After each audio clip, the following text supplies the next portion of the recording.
Home can be hell or a safe haven. It can feel like a prison or paradise. The walls watch as silent observers and tuck your secrets away in the floorboards, forever lost when you pass on. But what if the walls harbor more than just secrets? Most of us feel safe in the comfort of our own home, but are we truly safe from the things that we don't understand? Invisible, malevolent forces that invade our home and make us pause and question our perception of reality and fiction, blurring the line of impossibility and fact. The Glatzel family faced this test in the 1980s when their peaceful life was upended by a seemingly impossible force that tormented their son, David. The family and those who witnessed the violence firsthand all believe this sinister force was none other than a demon, an insidious being that called itself the Beast or the Master. But for all the destruction and death it would bring, it might as well have been the devil himself. Behind These Walls is a series where we explore tragic cases that have an element of the unknown or explained to us. So today we explore The Devil Made Me Do It murder.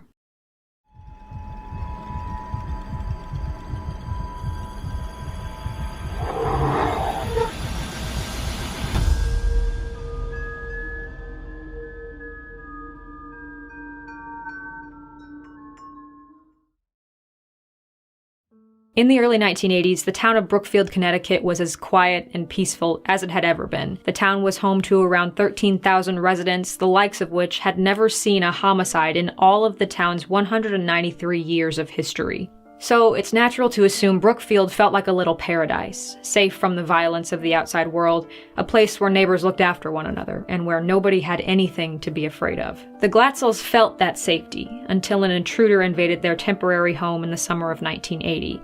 An intruder not of the conventional sense, but one that stalked them without their knowledge, moving inside the walls, waiting for the right moment to begin its reign of destruction. 26-year-old Debbie Glatzel, along with her mother, Judy, her father, Carl Sr., and her 11-year-old brother David, had recently acquired a rental property in town and moved into the building to spruce it up, preparing it for future tenants. For the first month, the restoration goes smoothly, but then Judy notices her son's behavior turn from carefree to timid, frightened even.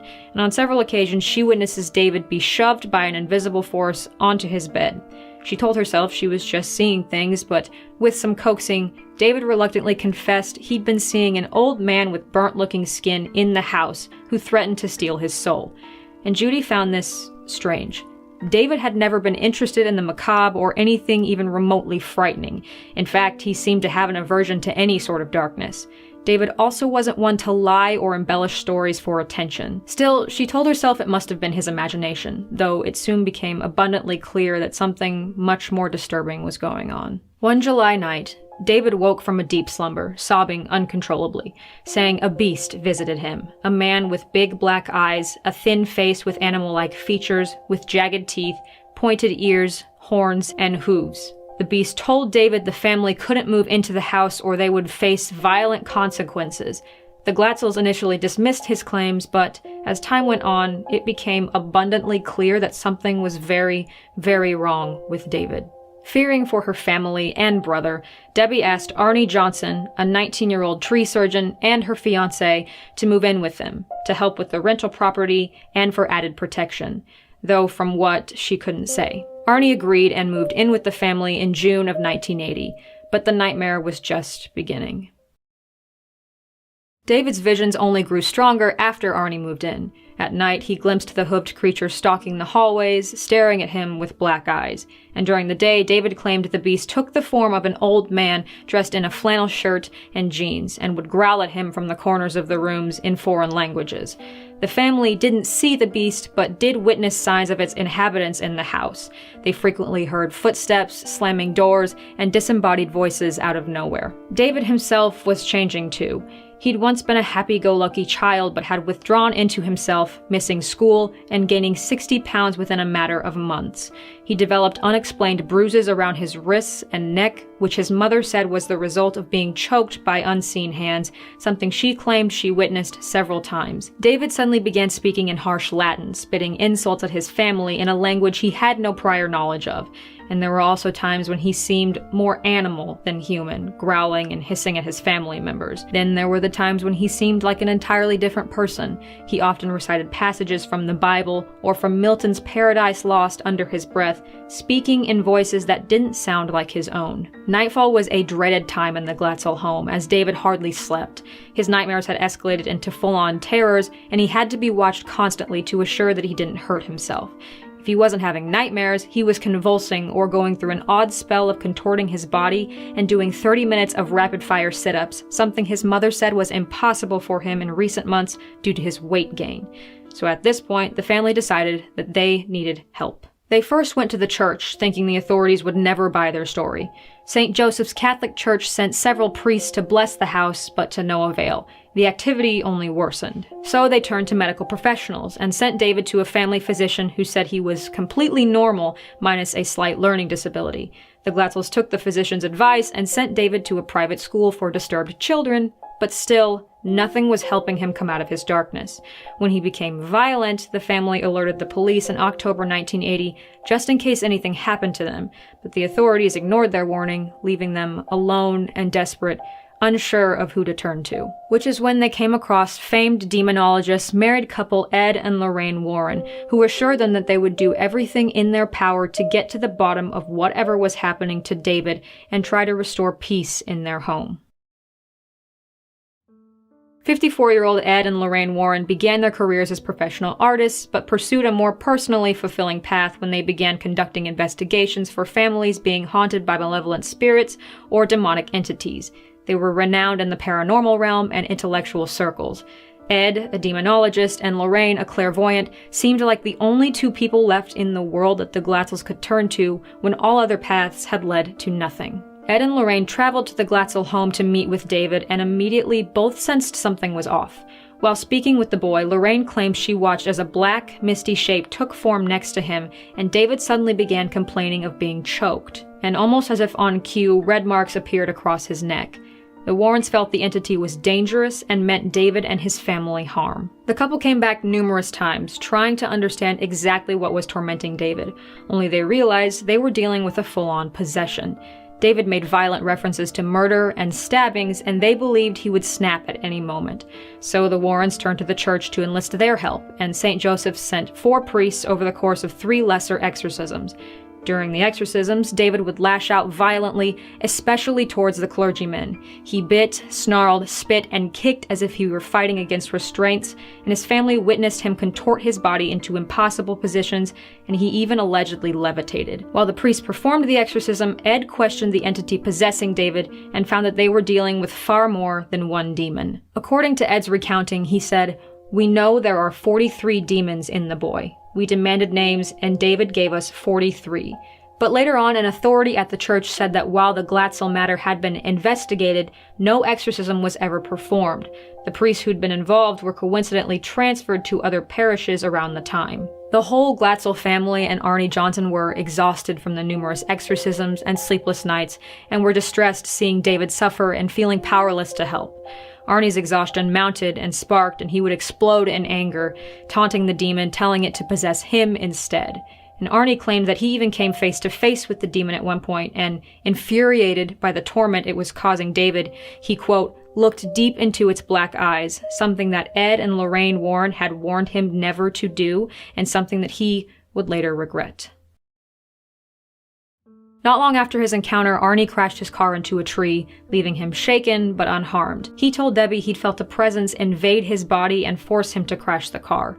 Debbie, also fatigued by months of emotional torment, decided for her own health and safety that her and Arnie needed to leave the home. Fate, it seems, intervened, as not long after, Debbie received an offer to work for a man named Alan Bono, who ran the local dog kennel, the Brookfield Pet Motel. He also offered to let Arnie and Debbie rent the adjacent apartment. Alan was new to the area, so he had no idea the relief and the refuge his offer brought, and they quickly moved into the apartment, happy to have some breathing room. Things almost felt normal for a while, until Debbie noticed Arnie beginning to change in a way that felt all too familiar. Debbie said, Arnie would go into a trance. He would growl and say that he saw the beast. Later, he would have no memory of it. It was just like David. When he woke from his trances, he claimed he had no memory of what had transpired during them. While Arnie's co-workers didn't notice anything unusual about his behavior in the daytime, at night, Debbie could hardly ignore it. The trances became more frequent, and in the 6 months leading up to February 1981, he had at least 4 separate incidents of blacking out. Then, on February 16th, Debbie and Arnie decided they needed a break from all of the darkness pervading in their lives. Arnie takes a sick day and goes to a small lunch party with Debbie, her 9-year-old cousin Mary, along with Arnie's sister Wanda, and Alan Bono, the landlord. The adults reportedly drank significant amounts of alcohol during the festivities, laughing and enjoying the brief moment of calm. Once Debbie sobered up, she took the girls to grab a pizza nearby, but rushed back to the house, a sense of foreboding suddenly clouding her mood. When she got back to Alan and Arnie, she sensed trouble and sent the younger girls out of the room. But as they left, Alan seized Debbie's sister Mary and refused to let go. Arnie demanded that he release Mary, and eventually he did, but the men continued to argue. Mary ran for the car while Wanda attempted to pull her brother away from Alan, and Debbie stood between the two men, trying to calm the tension in the air. It was at this point that Arnie allegedly slipped into one of his trances and began growling under his breath just before pulling out a 5-inch pocket knife. Before Alan could react, he'd been stabbed 4 to 5 times across the chest and had a long gash stretching from his stomach to the base of his heart. Arnie fled the scene while Alan was rushed to the hospital, but no amount of medical help could save him, and he passed away just an hour later. Authorities arrested Arnie, but he seemed just as shocked by the blood on his clothes as anyone, claiming that he remembered nothing of the murder. While awaiting his trial at Bridgeport Correctional Center, Arnie's attorney Martin Minnella began preparing a defense that would be the very first of its kind in U.S. history. He planned to argue that David was innocent on the grounds of demonic possession. He researched 2 cases from England in which demonic possession had been allowed as a defense, and in both cases the offenders' sentences were lessened or acquitted. Attorney Minnella had the Warrens on his side to corroborate Arnie's and the Glatzels' claims.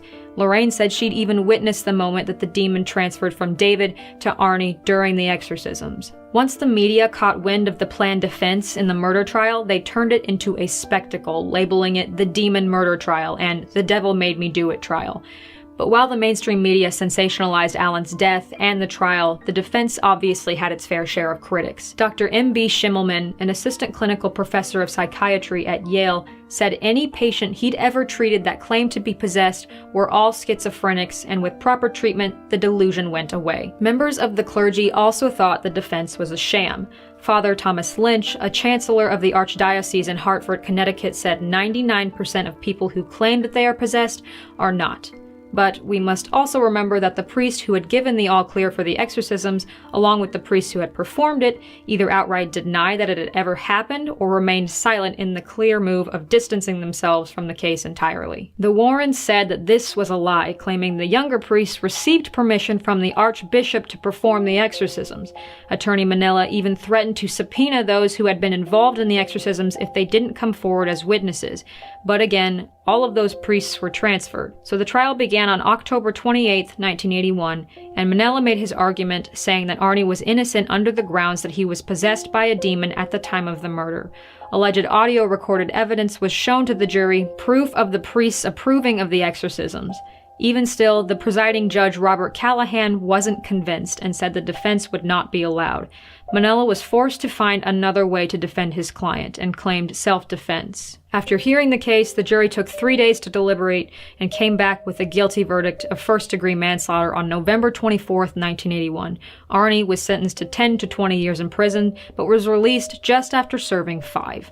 But the echoes of what occurred in the Glatzels' rental property continues to haunt them well into the future, even to this day.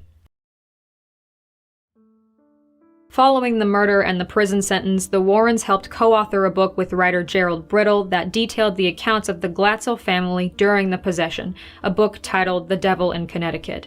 The author gathered hundreds of hours of video footage interviewing the families, and the Glatzels gave the book their blessing, saying that it was the accurate account of what transpired from 1980 to 1981. Even still, the book divided the family in two. David himself and Carl Jr., his brother, sued the publishing company when the book was republished in 2006, claiming the Warrens wrote the book to profit off of David's mental illness, and that the book was slanderous.